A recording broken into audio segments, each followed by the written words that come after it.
Dad left everything to me, not you," Rebecca screamed, her voice echoing through the house I had called home for 15 years. I stood there, clutching Harold's funeral program, still wearing my black dress from the service just 3 days earlier. My heart felt like it had been torn in half all over again. My name is Maryanne, and I am 59 years old. Until this moment, I thought I knew my place in this family. Harold and I had been married for 15 years, and I had raised Rebecca since she was 13 after her mother passed away. Now, at 28, she was acting like a stranger who despised everything about me.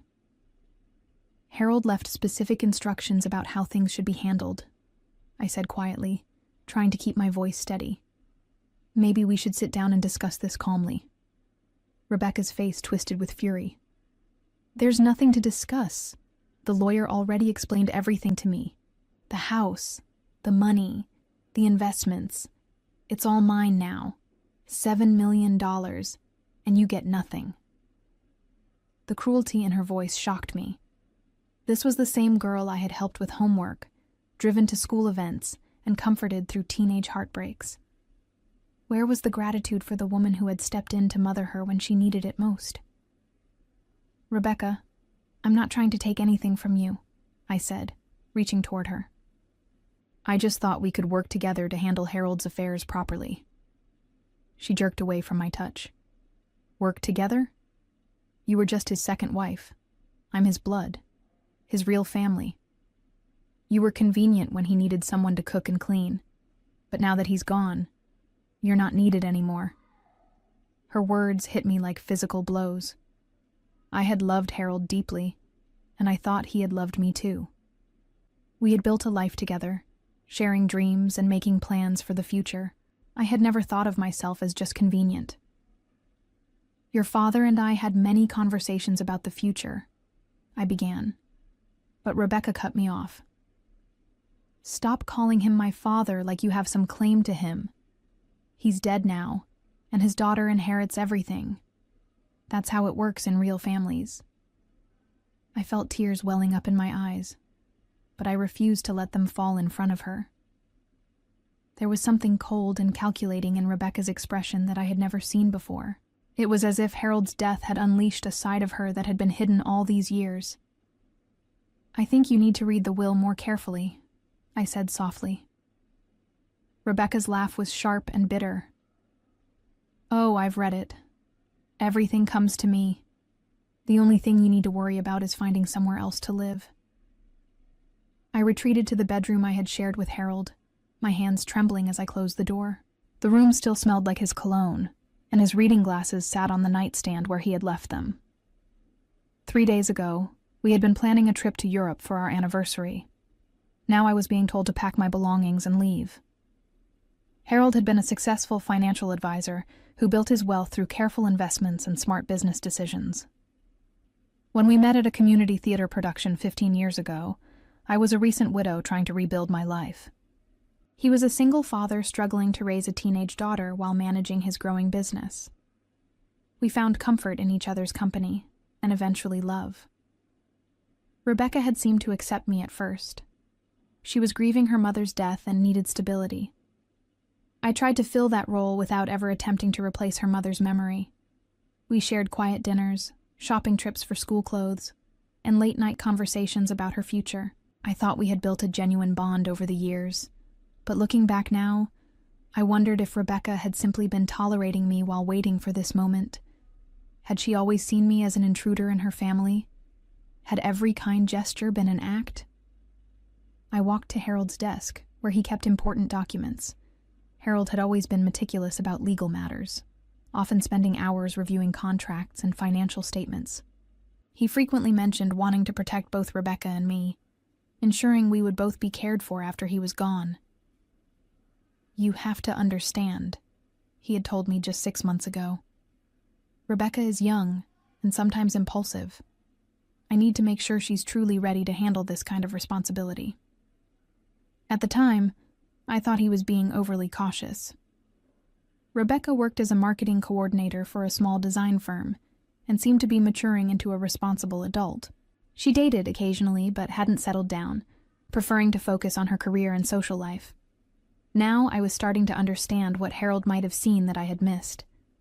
The way Rebecca complained about having to visit him in the hospital during his final weeks. How she seemed more interested in discussing his assets than spending time with him. The subtle remarks about how much the house would be worth if it were renovated and modernized. A knock at the bedroom door interrupted my thoughts. "Maryanne!" Rebecca's voice was sharp with impatience. "I need you to start packing your things. I've already called a contractor about updating this room, and they're coming tomorrow morning." The audacity took my breath away. Her father's body was barely cold, and she was already planning renovations. I opened the door to find Rebecca standing there with her phone in one hand and a notebook in the other. "I'm thinking of expanding the master suite and adding a walk-in closet," she continued, as if she were discussing weekend plans instead of dismantling the life Harold and I had built together. The next morning, I woke to the sound of voices and footsteps throughout the house. Rebecca had indeed called contractors, and they were measuring rooms and discussing renovation plans. The noise felt like desecration, as if she were erasing Harold's presence from his own home. I found Rebecca in the kitchen, surrounded by fabric samples and paint chips, talking animatedly on her phone. "Yes, I want the entire first floor opened up. Money is no object," she was saying. "This house hasn't been updated since the 90s, and it needs to reflect a more modern lifestyle." When she saw me, she ended her call abruptly. "Good, you're up. I need you to clear out Dad's office today. The architect wants to turn it into a wine cellar with a tasting area." A wine cellar. Harold barely drank, and Rebecca's idea of wine appreciation was buying whatever bottle had the prettiest label at the grocery store. "Rebecca, don't you think you're moving too quickly? Your father just passed away 3 days ago. Maybe we should take some time to grieve before making major changes." Her expression hardened. "I don't need grief counseling from you. I've already mourned him. Now I need to move forward with my life. And that means making this house work for me." She walked over to a contractor who was examining the living room walls. "Can we take this wall down completely? I want to create an entertainment space with a large screen television and a bar area." I watched in horror as she casually discussed demolishing the walls that housed Harold's favorite family photos and the built-in bookshelves where he kept his collection of financial journals. These weren't just walls to me, they were memories. "I'm going to the bank this afternoon to start the paperwork for accessing Dad's accounts," Rebecca announced when the contractor stepped outside. "I want to get everything transferred into my name as quickly as possible." "The accounts?" I asked, confused. "Harold always handled our finances jointly. Are you sure there won't be any complications?" Rebecca's smile was condescending. "Maryanne, you obviously don't understand how inheritance works. When someone dies, their assets go to their children, not their spouse's second time around. Dad's lawyer explained everything to me yesterday." She pulled out a folder thick with documents. "See? Here's the will, the insurance policies, the investment accounts. It's all very straightforward. $7 million, all going directly to me." I stared at the papers she was waving, noting that she seemed to have only selected portions of the documentation. Harold had always been thorough about legal matters, often creating multiple layers of protection for important decisions. "Rebecca, are you certain you have all the documents? Your father was very careful about these things." "Of course I have everything," she snapped. "What are you implying? That I don't know how to read legal papers?" The contractors returned, and Rebecca immediately turned her attention back to renovation plans, dismissing my concerns with a wave of her hand. By afternoon, Rebecca had transformed into a woman I barely recognized. She strutted through the house like she owned a palace, pointing out changes to be made and discussing expensive upgrades with an enthusiasm that felt almost manic. "I'm thinking marble countertops in the kitchen," she told one contractor, "and maybe we can expand the master bathroom to include a steam shower." I tried one more time to reach the daughter I thought I knew. "Rebecca, can we please talk privately? I feel like we're both still processing Harold's death, and maybe we're making decisions too quickly." She turned to me with exaggerated patience, as if I were a slow child. Maryanne, I appreciate that you're having trouble accepting the new reality. But this is my house now. I'm not making rash decisions. I'm finally able to make the improvements Dad never wanted to spend money on. Harold was careful with money because he wanted to ensure long-term security for both of us, I replied. Both of us? Rebecca laughed harshly. There is no us anymore. There's me, the heir, and there's you, the woman who happened to marry my father. You got 15 years of living in a nice house and not having to work. That should be enough gratitude for anyone. Her cruelty was breathtaking, but what shocked me more was how calculated it seemed. This wasn't grief talking. This was a plan she had been nurturing for years. Your father loved me, I said quietly. And I thought you cared about me too. Love? Rebecca's voice rose. You were a convenience. Dad needed someone to cook his meals and keep house while he focused on building wealth for his real family. You played house for 15 years, but the game is over now. She gestured toward the contractors, who were pretending not to listen to our conversation. I've got real plans for this place. I'm going to turn it into something worthy of a young professional woman, not some middle-aged widow's cozy nest. The insult stung, but I forced myself to stay calm. What about Harold's wishes? Don't you think we should honor his memory? Honor his memory? Rebecca's laugh was bitter. The best way to honor Dad's memory is to enjoy the wealth he worked so hard to build. He didn't accumulate $7 million so it could sit in boring investments forever. She pulled out her phone and showed me a shopping app with several luxury items in her cart. I'm already looking at a new car. Dad's old sedan is embarrassing. I need something that reflects my new status. I stared at the screen, seeing handbags worth more than most people's monthly salaries and jewelry that cost more than a year of groceries. Rebecca, this kind of spending isn't sustainable, even with a large inheritance. Harold always said, Harold always said, Harold always said, she mocked. Harold isn't here anymore to micromanage every dollar. I'm 28 years old, and I deserve to enjoy life while I'm young enough to appreciate it. She scrolled through more expensive items, adding them to her cart with reckless abandon. Besides, $7 million is more money than I could spend in a lifetime, even living luxuriously. I can afford to renovate this house, buy whatever I want, and still have millions left over.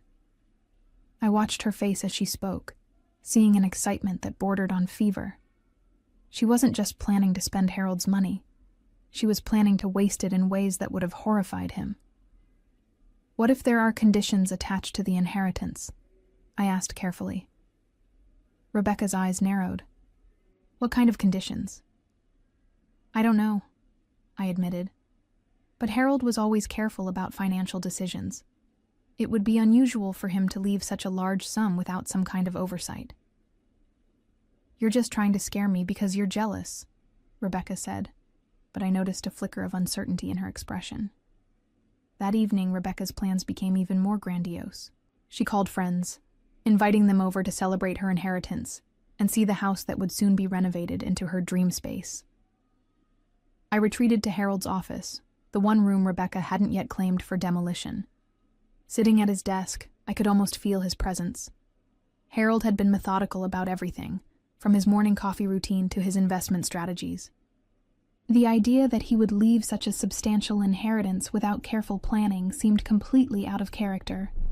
I began looking through his desk drawers, searching for documents Rebecca might have overlooked. Harold kept meticulous records, and I knew he had worked with his attorney recently to update his estate planning. In the bottom drawer, I found a file labeled Estate Planning Confidential. Inside were several documents I hadn't seen before, including correspondence with the law firm of Morrison, Hayes, and Associates. One letter, dated just 2 months before Harold's death, caught my attention. Dear Mr. Harold, it began, per your request, we have established the Rebecca Trust Fund with the conditions and restrictions discussed in our meeting. The trust will ensure your daughter learns financial responsibility while protecting both her and your spouse's long-term interests. My hands trembled as I read further. The letter detailed a complex trust structure with very specific conditions. Rebecca would not receive direct access to the inheritance until she turned 35. Until then, all funds would be managed by a trustee, and according to the document, Harold had named me as the primary trustee. I could hear Rebecca and her friends laughing loudly in the living room, their voices carrying through the house as they celebrated what they thought was her windfall. "I'm thinking of taking a year off work to travel," I heard Rebecca saying. "Why should I work some boring job when I'm independently wealthy now?" Another voice asked, "Are you sure you want to quit so quickly? What if there are complications with the inheritance?" "Complications?" Rebecca's laugh was dismissive. "What kind of complications? Dead dad, living daughter, $7 million. It's pretty straightforward." I continued reading the trust documents, discovering layer after layer of conditions Harold had put in place. Rebecca would need trustee approval for any expenditure over $500. She would be required to maintain steady employment or pursue education. Most significantly, the trust included specific language about demonstrating respect for family members and honoring the deceased's values. A separate document outlined Harold's reasoning for these restrictions. He had observed Rebecca's impulsive spending habits and her sometimes selfish behavior. He worried that sudden wealth would destroy her character rather than enhance her life. The trust was designed to help her mature into someone worthy of the inheritance. But there was more. Harold had also included provisions for my own financial security. The trust would provide for my housing, health care, and living expenses for the rest of my life. He had protected both of us, ensuring Rebecca couldn't abandon her responsibilities to the family, while also ensuring I wouldn't be left vulnerable. The final document in the file was a sealed envelope with my name written in Harold's careful handwriting. Inside was a personal letter. "My dear Maryanne," it began. "If you are reading this, then I am gone, and Rebecca has probably behaved exactly as I feared she would. I know my daughter, and I know she can be cruel when she wants something. I'm sorry you're experiencing this, but please know that I have made arrangements to protect both of you from her worst impulses. The trust will teach her what I was never able to, that wealth without character is meaningless. Be patient with her, but also be strong. You have more power than she realizes." The next morning brought a phone call that changed everything. I was in the kitchen, trying to avoid the chaos of contractors and Rebecca's increasingly elaborate renovation plans, when her cell phone rang. "This is Rebecca," she answered cheerfully, clearly expecting more congratulatory calls from friends. But her expression changed quickly from smug satisfaction to confusion, then to alarm. "What do you mean, frozen?" she demanded. "That can't be right. I'm the sole heir." I watched as her face grew pale, then flushed red with anger. "No, you don't understand. My father left me $7 million. I was just at your bank yesterday discussing the accounts." There was a long pause as she listened to whoever was on the other end of the call. "A trust? What trust? The will said everything comes to me." Another pause, and now Rebecca's hands were shaking. "I need to come in immediately. This is obviously some kind of mistake." She ended the call and stood frozen in the middle of the kitchen, staring at her phone as if it had personally betrayed her. "What was that about?" I asked, though I already suspected. Rebecca's voice was barely a whisper. "The bank says the accounts are frozen. They say there's some kind of trust that controls access to the money." She looked at me with wild eyes. "You knew about this, didn't you? That's why you kept asking about conditions and complications." I set down my coffee cup carefully. "I knew your father was thorough about financial planning." "Where are the trust documents?" Rebecca demanded. "I need to see exactly what this means." "I believe they're with Harold's attorney," I replied calmly. Rebecca was already dialing her phone. "Mr. Morrison, this is Rebecca. I need to see you immediately about my father's trust. What do you mean I should bring Maryanne?" She ended the call and stared at me with growing horror. "He says you're the trustee. He says I need your permission to access any significant funds." The contractors chose that moment to return from their lunch break. ready to begin the demolition Rebecca had authorized just hours earlier. "Miss Rebecca?" one of them called out. "Should we start taking down that wall in the living room?" Rebecca looked at the contractors, then at me, then back at the contractors. The reality of her situation was starting to sink in. "How much is this renovation going to cost?" I asked quietly. "About $50,000, she whispered. "And how much money do you have in your personal accounts?" "About $3,000. The lead contractor approached us. "We'll need the first payment before we start any work. That'll be $15,000. Rebecca's face crumbled as the full weight of her situation became clear. She had quit her job that morning, spent her personal savings on a shopping spree, and committed to expensive renovations she couldn't afford, all based on access to money that was now locked away from her. "I need to call them back," she said desperately. "There has to be a way to fix this." But I could see in her eyes that she was beginning to understand. The power dynamic she thought she controlled had just reversed completely. She wasn't the wealthy heiress making demands. She was a 28-year-old woman who had just discovered she was entirely dependent on the stepmother she had tried to throw out of the house. The contractors were waiting for an answer, and Rebecca looked at me with something I hadn't seen from her in years. Genuine fear. "Maryanne." Rebecca's voice cracked as she said my name. "We need to talk. Privately." I nodded to the contractors. "Gentlemen, I'm afraid there's been a misunderstanding about the renovation timeline. We'll need to postpone any work until we can sort out the financing." The lead contractor looked confused. "But Miss Rebecca already signed the contract and scheduled us to start today." "I understand," I said calmly, "but circumstances have changed. We'll contact you once we've resolved the financial arrangements." After the contractors left, grumbling about wasted time and delayed projects, Rebecca collapsed into one of Harold's leather chairs. The triumphant, cruel woman from yesterday had been replaced by someone who looked lost and frightened. "Tell me exactly what this trust means," she said quietly. I sat across from her, the trust document spread on the coffee table between us. "Your father created a structure designed to help you learn financial responsibility. Until you turn 35, I control all access to his estate." 35? Rebecca's voice was barely a whisper. "That's 7 years from now." 7 years, I confirmed. "During that time, you'll receive a monthly allowance of $500 for personal expenses. Anything beyond that requires my approval as trustee." Rebecca stared at the documents as if they were written in a foreign language. "But I need more than $500 a month. I can't live on that. Your father assumed you would continue working to support yourself, using the trust fund as supplemental income rather than your primary source of money." "But I already quit my job," Rebecca said desperately. "I told my boss yesterday that I wouldn't be coming back because I was independently wealthy." The irony wasn't lost on me. In her eagerness to claim Harold's fortune, Rebecca had eliminated her own source of income. "The trust also includes provisions for your housing, health care, and education," I continued. "But those funds are released only for approved purposes and only with trustee oversight."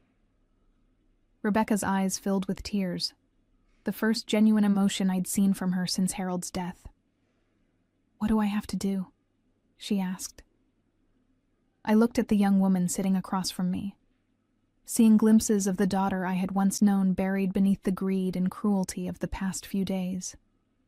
"The trust requires you to demonstrate financial responsibility, maintain steady employment or pursue education, and show respect for family members," I explained. "Your father was very specific about that last requirement." Rebecca winced, clearly remembering her behavior toward me. "There's also a clause about honoring his values and maintaining the family home appropriately," I continued. "Harold loved this house and wanted it preserved, not gutted for trendy renovations. So you control everything," Rebecca said bitterly. "You get to decide whether I deserve access to my own inheritance." "Your father's inheritance," I corrected gently. "And yes, he trusted me to make decisions that would be in your best long-term interests." Rebecca was quiet for several minutes, processing the reality of her situation. Finally, she looked up at me with something resembling humility. "What happens if I don't meet the requirements?" I consulted the trust documents. "If you fail to comply with the terms, the trust fund will be donated to financial literacy charities, and you'll receive nothing." The color drained from Rebecca's face. "He would really do that? Cut me off completely?" "Your father believed that wealth without character was worthless," I replied. "He structured the trust to ensure you would develop both." Rebecca stood up and walked to the window, looking out at the garden Harold had lovingly maintained. For the first time since his death, she seemed to be actually thinking about him, rather than his money. "I've been horrible to you," she said without turning around. "Yes," I agreed. "You have been." She turned back to face me, tears streaming down her cheeks. "Can you ever forgive me?" Rebecca faced 7 years of financial dependence on the stepmother she had cruelly evicted, with Harold's trust requiring demonstrated respect, responsibility, and family care before she could access her inheritance. Her attempts to find new employment were complicated by her impulsive resignation and lack of professional references, forcing her to take entry-level positions that barely covered her basic expenses while she waited for trust fund approvals. The expensive car she had ordered was repossessed when she couldn't make the payments, and her social circle gradually distanced themselves as they realized her wealthy heiress status was largely fictional. Her credit suffered as unpaid bills accumulated, and she was forced to move back into her childhood bedroom in Harold's house, living under my oversight and following house rules she had once scorned. The humiliation of explaining to contractors, friends, and colleagues that she had been mistaken about her inheritance damaged her reputation and made her the subject of local gossip about the spoiled daughter who had tried to throw out her grieving stepmother only to discover she needed my approval for everything. As I signed the lease for my comfortable apartment paid for by the trust's provisions for my care, I realized Harold's wisdom had created something more valuable than immediate wealth. He had given Rebecca the opportunity to earn what she received, rather than simply inheriting it without growth, and he had ensured that his love for both of us would continue protecting our family long after his death. Sometimes the most profound revenge is not about punishment, but about teaching someone the true value of what they almost threw away.